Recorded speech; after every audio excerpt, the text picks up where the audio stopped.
Welcome to Beyond the Numbers, the podcast where we take the stress out of business finance and break down the numbers in a way that actually makes sense.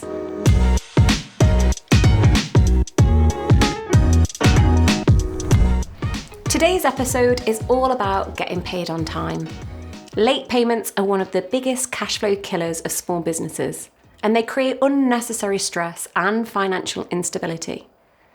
We're going to talk about how you can take control, set clear payment terms, and use automation tools to ensure you always get paid on time. Late payments don't just cause frustration, they can bring a business to its knees. Let's look at the reality of late payments. Not only does it disrupt cash flow and make it harder to pay your own bills, it leads to unnecessary borrowing just to cover short-term gaps. It also wastes valuable time chasing invoices instead of growing your business.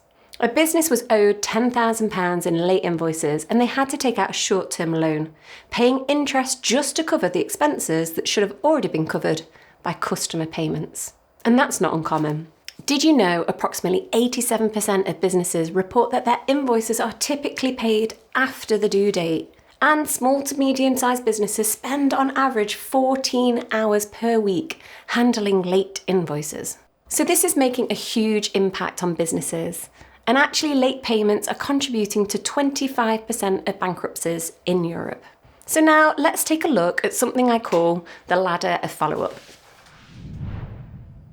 Okay, so this is what I call our ladder of follow-up. So we've got 4 different stages. The first one is making sure that we send invoices promptly. If you send them faster, then the sooner they can pay. The next one is making sure we send in polite reminders before the invoice is even due.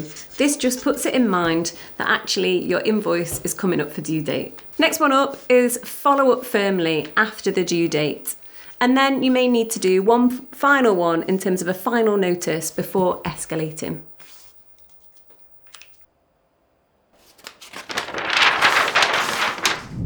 So that shows that you need a clear system in place for chasing overdue payments. Don't just hope for the best.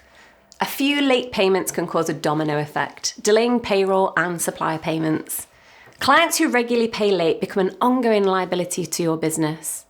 If you have 5 clients each owing you £2,000, that's £10,000 sitting in limbo. Money that should be in your account. A profitable business can still go under if it runs out of cash. Late payments are a silent killer. It's definitely worth fixing this in terms of looking at your ideal payment process. Look at ways to set up smoother payment processes, set clear payment terms up front, and make payment terms part of your contracts. You can also offer early payment incentives, and I'll come back to this one in a minute. Look at enforcing late payment interest or fees and make it clear that there is a cost for missing deadlines. A business that we worked with using Go Cardless saw late payments drop by 80% because payments were automatically debited on the due date. Now, although I've talked about the dangers of discounting in a previous episode, there are specific scenarios where offering an early payment discount makes financial sense. For instance, imagine you have a significant invoice, say £20,000, with payment terms of 60 days. Your cash is tied up for 2 months, during which you might incur overdraft or finance charges. Or you may even lose the opportunity to reinvest and generate returns. So let's say you offer a 2% discount for immediate payment, bringing the invoice down to £19,600. Although you're giving up £400, you're getting the cash immediately, potentially saving on borrowing costs or unlocking opportunities that outweigh that small discount given.